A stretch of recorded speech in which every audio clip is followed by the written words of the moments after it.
Se alarga el aislamiento obligatorio preventivo hasta el 11 de mayo, pero también a partir del 27 de abril se abren las puertas para que dos importantes gremios de la economía de nuestro país entren a operar bajo una serie de condiciones y restricciones y estrictos protocolos.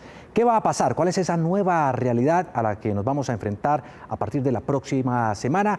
Para tratar de resolver todas estas inquietudes y dudas que hay en este momento entre la ciudadanía, establecemos contacto con Marta Lucía Ramírez, quien es la vicepresidenta de la República, y nos complace mucho saludar a esta hora de la mañana. Vicepresidenta, ¿qué tal? Muy buenos días. Muy buenos días, Juan Diego. Buenos días a toda su audiencia. Gracias, vicepresidenta. Empecemos para hablar de lo siguiente. 22 millones de personas ocupadas, de empleo formal cerca de 11 millones, en el empleo informal 11 millones. ¿Cómo se va a dar gradualmente la entrada a trabajar de todas esas personas, de esos dos sectores?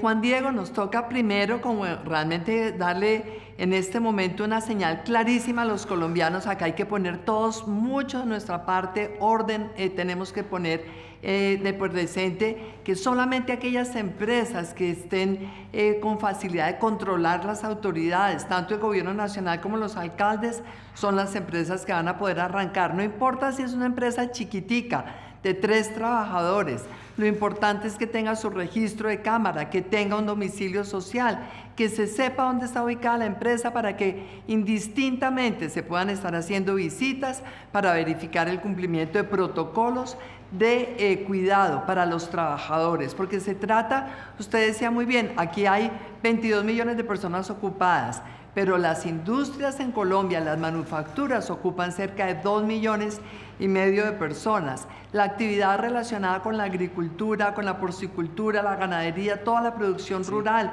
la proteína animal son 3,5 millones de empleos. Entre los dos son 6 millones de empleos que necesitamos cuidar, porque en este momento es muy importante aplanar esa curva del virus, pero también aplanar la curva del desempleo, porque 6 millones de hogares con el riesgo de perder su empleo es realmente una tragedia social que tenemos que evitar, y se puede evitar exigiendo a las empresas cumplir los protocolos definidos por el gobierno, verificando, visitando, controlando que durante todo el tiempo las empresas estén cumpliendo esos protocolos y así podamos cuidar la salud de sus trabajadores y la salud de la economía de esas familias. Sí, vicepresidenta, sobre usted recae buena parte de la responsabilidad de esta reactivación económica, según se lo ha expresado el mismo presidente de la República. Quisiéramos saber, en el tema de la construcción, cuando uno habla de este sector que retorna a las labores, a las actividades, ¿se refiere exactamente a qué tipo de trabajadores y de qué forma van a entrar a trabajar?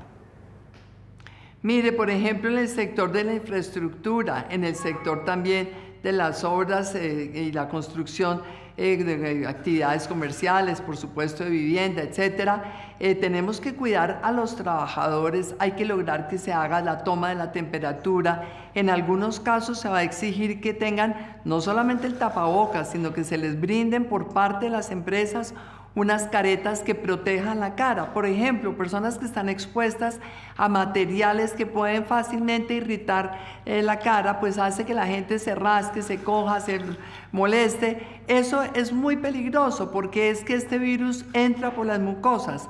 Por esa razón, en algunas de las actividades se van a exigir esas caretas adicionales al tapabocas, y dependiendo de si las empresas le han dado la dotación ya a todos sus trabajadores, dependiendo de si se establecen, por ejemplo, lavamanos adicionales. Hay empresas donde usted tiene 1,000 personas en una sola bodega sentadas en una máquina, pues vamos a exigir que tengan en esas empresas una gran cantidad de lavamanos para que los trabajadores se laven las manos cada 2 horas, y si se cumple por parte de la empresa esos protocolos, pueden arrancar a trabajar. No es que todo el mundo va a salir el lunes automáticamente, la empresa tiene antes que cumplir con estos requisitos. Cuando hablamos de la construcción, hablemos de casos muy puntuales. Por ejemplo, si hay un colombiano que por una u otra razón requiere con urgencia una refacción, un arreglo de su casa, podría llamar a un obrero, a un maestro de la construcción y decirle: venga por favor y me repara este daño, y además podrían ir a comprar cosas a la ferretería.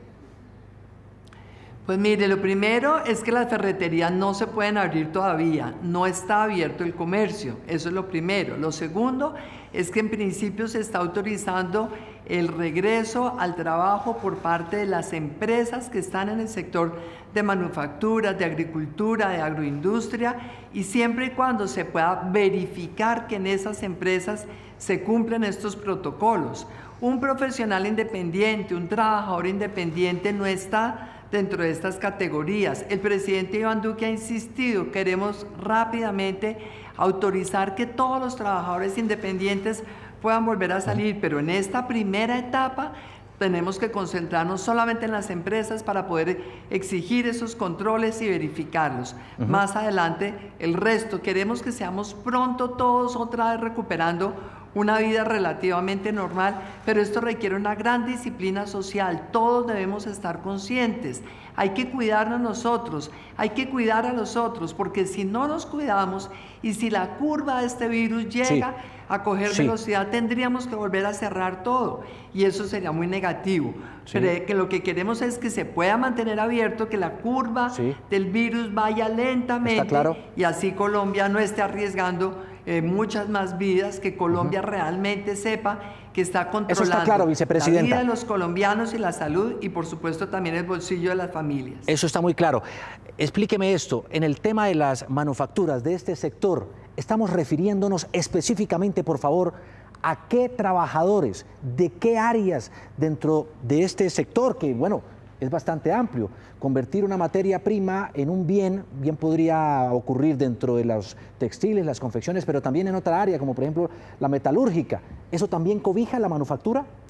Claro que sí, todos los que están en el sector metalmecánico, los que están en el sector siderúrgico, el sector automotriz, la cadena textil, la cadena confecciones, la cadena de cerámica, de vajilla, de loza, las fábricas de muebles, son todas estas industrias que producen, que transforman una materia prima, como usted muy bien lo acaba de definir. Esos son los que van a poder entrar a operar, las industrias de plásticos, los petroquímicos, todo lo que es producción fabril. Eso es lo que puede entrar el lunes siempre y cuando las empresas cumplan los protocolos definidos por el gobierno, que el ministro de Salud debe ponerlos en conocimiento de aquí a los siguientes 2 días a más tardar. ¿Qué pasa, vicepresidenta, si por ejemplo no se cumple el protocolo porque la empresa no encontró los tapabocas o los antibacteriales o no pudo garantizarles las medidas de precaución exigidas porque en el mercado no se consiguen esos productos?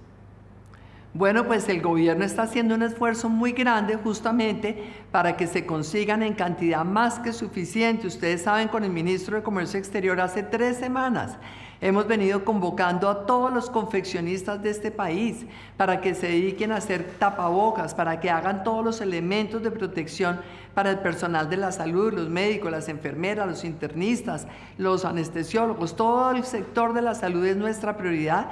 Luego, en este momento se están produciendo una gran cantidad de tapabocas y en eso sí nos toca realmente ser muy estrictos. Quien tenga todos los requisitos puede entrar a operar. El que todavía no los tenga se tendrá que demorar 1 día, 2 días, 1 semana, ojalá muy poco. Pero este es un mercado que se está todos los días preparando mejor para que no nos falte nada en materia de tapabocas, porque sabemos que vamos a tener que utilizarlos por mucho tiempo, 1 año y medio, no sabemos cuánto. ¿Por qué? Porque este es un virus para el cual todavía no hay una vacuna. Hasta tanto no se descubra una vacuna y no esté en el mercado, vamos a tener que habituarnos a utilizar tapabocas y Colombia va a estar produciendo más que suficientes los que se requieren. Ligado a esto, advierten ustedes, hay que seguir adelante con el teletrabajo. ¿Plantean aquí, vicepresidenta, alguna estrategia específica?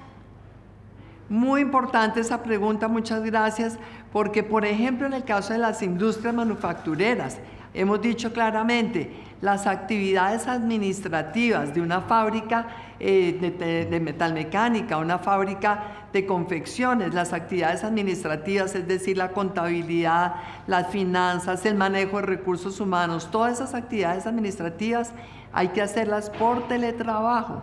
No quiere decir entonces que si una industria tiene 700 operarios y 300 en la parte administrativa, salgan los 1000 el lunes a trabajar. No, solamente podrán salir los 700 siempre y cuando esa industria haya hecho los cambios del caso, y los 300 que hacen trabajo administrativo tendrán que trabajar desde sus hogares en teletrabajo.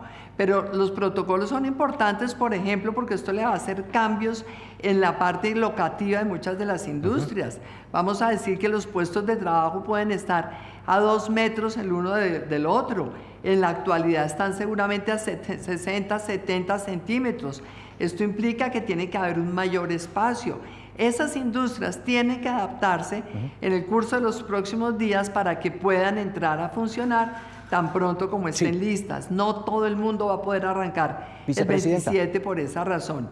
La oí hablar a usted de una especie de nueva normalidad. ¿Implica eso, como ya lo hemos explicado y analizado en muchos casos, hablar también de un nuevo modelo económico? Yo la verdad creo que todo esto que está pasando en el mundo entero nos pone de presente que el modelo económico no ha sido suficiente para incluir a todos los ciudadanos del mundo.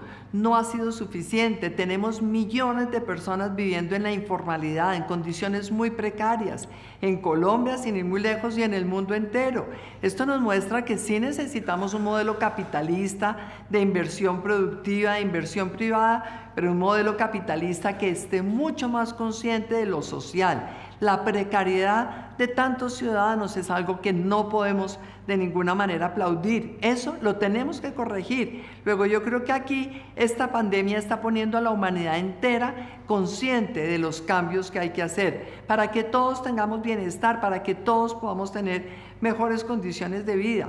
De tal manera que yo creo que va a haber muchísimos cambios, y por eso hablo de una nueva normalidad. Desde el hecho de acostumbrarnos ahora que ya no saludamos de la mano, ni con un abrazo, ni con un beso, las expresiones de afecto serán distintas, quién sabe si para siempre, o por lo menos por un tiempo largo, mientras que no haya una vacuna comprobada que se esté comercializando. Y la manera en que interactuamos en las empresas, en los negocios, todo eso va a cambiar. A eso me refiero al hablar de una nueva normalidad. Yo creo que el mundo ya no va a volver a ser lo que era antes del mes de noviembre, cuando apareció este virus en la China. ¿Cómo entender, bajo esa óptica de la nueva normalidad y de cambios, que hable el ministro de Hacienda de una nueva reforma tributaria, más impuestos en medio de esta crisis? A ver, el presidente ha dicho que por ahora no se está hablando de una reforma tributaria. ¿Qué sucede? Es que todavía nosotros no sabemos exactamente cuánto le va a costar esto a Colombia.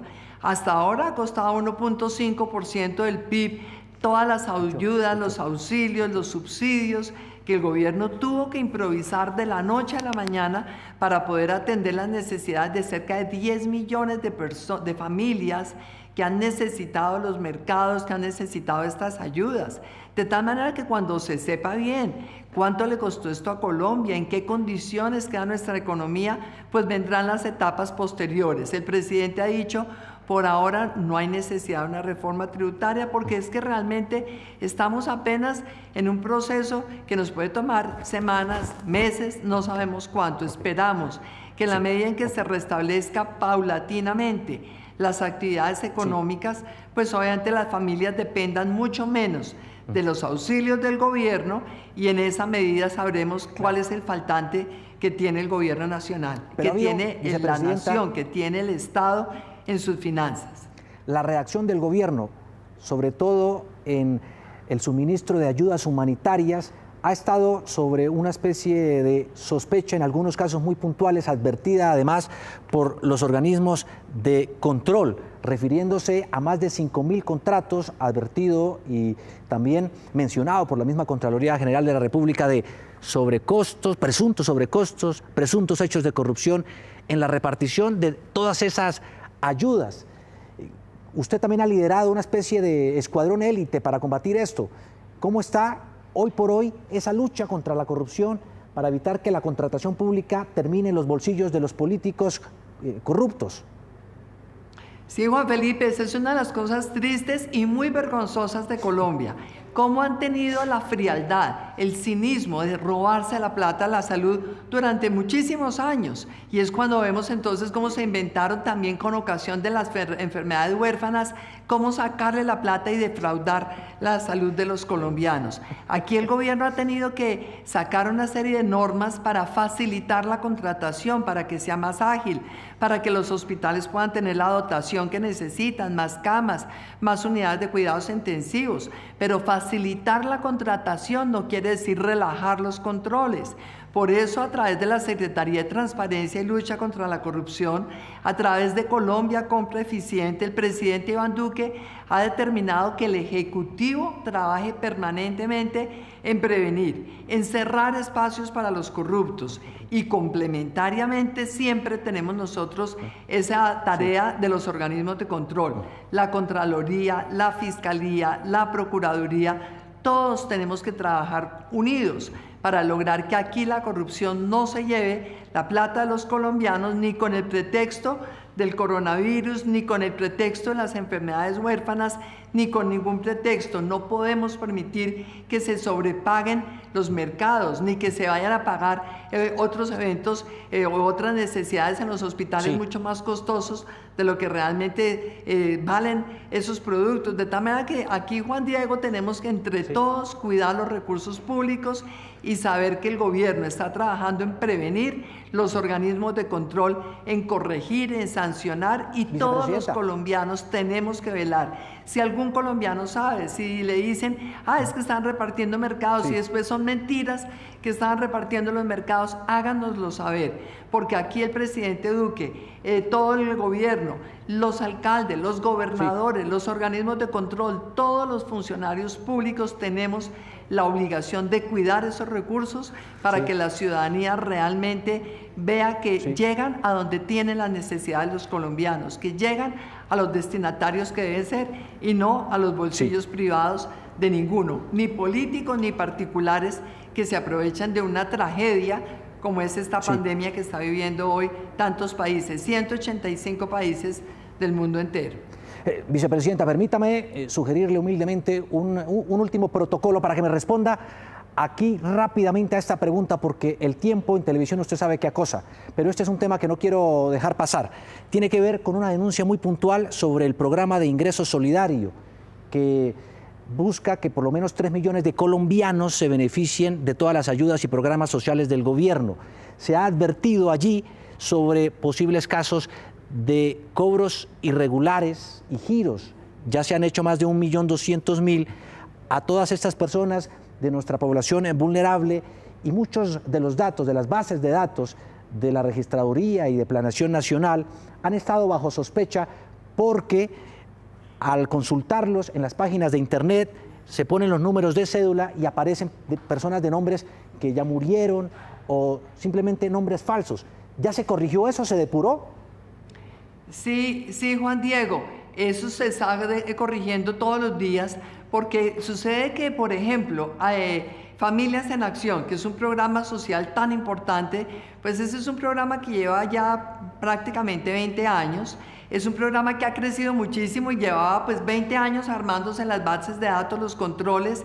En cambio, Ingreso Solidario se montó en 15 días. En 15 días para 3 millones de personas, entonces se tomaron todas las bases de datos que no estaban en Familias en Acción, ni en Jóvenes en Acción, ni en adultos mayores. Pero ¿qué sucede? Que después, cuando se verifican con la Registraduría y se encuentra lo que usted está señalando, pues inmediatamente se han anulado todas esas cédulas y esas personas no han recibido ningún ingreso. Lo importante es a quién se le gira la plata, y los controles que se han puesto en principio deben impedir que cualquier persona que no tenga derecho a ese auxilio lo vaya a recibir. Hasta ahora el doctor Luis Alberto Rodríguez, director de Planeación, dice que se siente 100% seguro que no se ha girado ni un solo peso a personas que no necesitan recibir esa ayuda. Esperemos que así sea. Es la vicepresidenta de la República, Marta Lucía Ramírez, a esta hora de la mañana, aquí en nuestra primera emisión de Noticias Caracol. Vicepresidenta, gracias por estar con nosotros a esta hora de la mañana. A ustedes muchas gracias. Feliz día. Gracias, muchas gracias, Juan Felipe. Un saludo a toda su audiencia. Gracias. Juan, gracias. Cambié. Juan Diego, qué pena. Sí, gracias por lo de Juan Felipe. No, yo entiendo. Tengo no se Juan preocupe. Felipe Alvira, entonces qué pena, qué pena. Gracias, Juan Diego. Feliz día.